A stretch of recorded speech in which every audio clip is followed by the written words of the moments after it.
இங்க பாருடா, ஆபீசர்னா எப்பவுமே கெத்தா இருக்கணும். கெத்தாடுறா.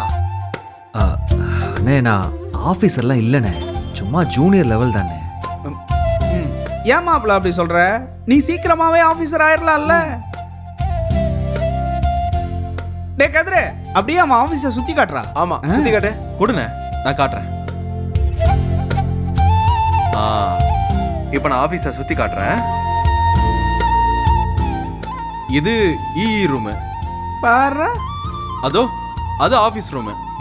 இது அக்கௌண்டன்ட் இடம். இது அண்ணனோட இடம். டேய், ஆபீஸ் சூப்பரா இருக்குடா. அண்ணே இந்தாண்ணே. மாமா செந்திலே கவலைப்படாத, அவன மாதிரியே ஒரு நாள் நாங்களும் நேர்ல வந்துடுறோம். மாமா கண்டிப்பா வாங்க, சரியா? எப்போ வேணாலும் வாங்க. அண்ணே நீயும் தானே, வாங்க. அடடா, கண்டிப்பா வரேன்டா. ம் தம்பி நீ பேசு கொஞ்சம் பேசு. மாமா நீ பாரு. அண்ணே இதோ ஒரு சொல்றா. நிமிஷம் வரேன். அண்ணே அப்பா இன்னும் வரலையா? இன்னும் வரலடா, வந்துருவாரு. டேய் செந்திலே, ஏன்டா அப்பா பத்தியே யோசிச்சுட்டு இருக்க? அவருக்கு தெரியாம நீ கல்யாணம் பண்ணிட்டு வந்தப்பவே அவரால் ஒரு வாரத்துக்கு மேல உன் மேல கோபமாவே இருக்க முடியல. இதெல்லாம் ஒண்ணுமே இல்ல. நாளைக்கே உன்னை கூப்பிட்டு வச்சு வேலை எப்படி போகுது, எப்படிலாம் இருக்கு அப்படின்னு உங்ககிட்ட பேசுவார் பாரு. நீ அப்பாவை நினைச்சு வருத்தப்படாதடா, வேலையை பாரு. பேசுறதோட நின்னா பரவாயில்ல, எப்படி வேலை பார்க்கணும்னு ஐடியாவும் கொடுப்பாரு. ஆமாமா, கண்டிப்பா கொடுப்பாரு. சும்மா இருமாமா, இவர் அப்படிதான். செந்திலே, நீ ஜாலியா வேலையை பாரு. சரிண்ணே, சரிடா, பாய். சரிண்ணே. ஓகேடா கதிரே, Okay. பாய். ஓகே மாமா, வச்சிடறேன். சரிப்பா.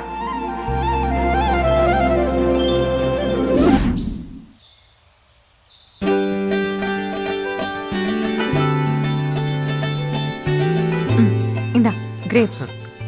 வெய் எடுத்துக்கிறேன்.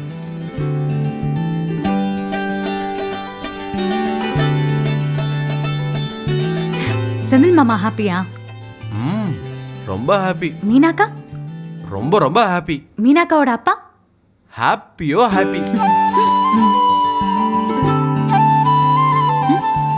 கொஞ்சம் பக்கத்துல வந்து தான் சாப்பிடேன். ம் அப்படியா? ம்.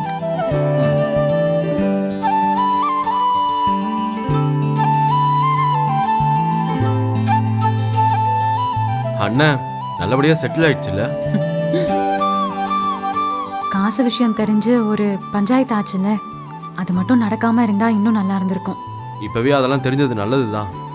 இல்லனா எப்போ உண்மை தெரியுமோன்னு பதறிட்டே இருந்திருக்கணும். ஆமா, அதுவும் கரெக்ட் தான். அடுத்து நீங்க தான் மேடம். என்ன நானு? கவர்மெண்ட் வேலைக்கு போக போறது நீ தானே? போலாம் போலாம். என்ன போலாம் போலாம்? ம்? இந்த மாதிரி எல்லாருமா சேர்ந்து உன்னை ஸ்டேஷன்ல கொண்டு போய் விட்டுட்டு வருவோம். என்னெல்லாம் யாரும் கொண்டு போய் விட வேண்டாம். அப்புறம் எனக்கு வீட்டு வாசல்ல ஜீப் வந்து நிக்கும், நான் அதுல ஏறி போவேன்.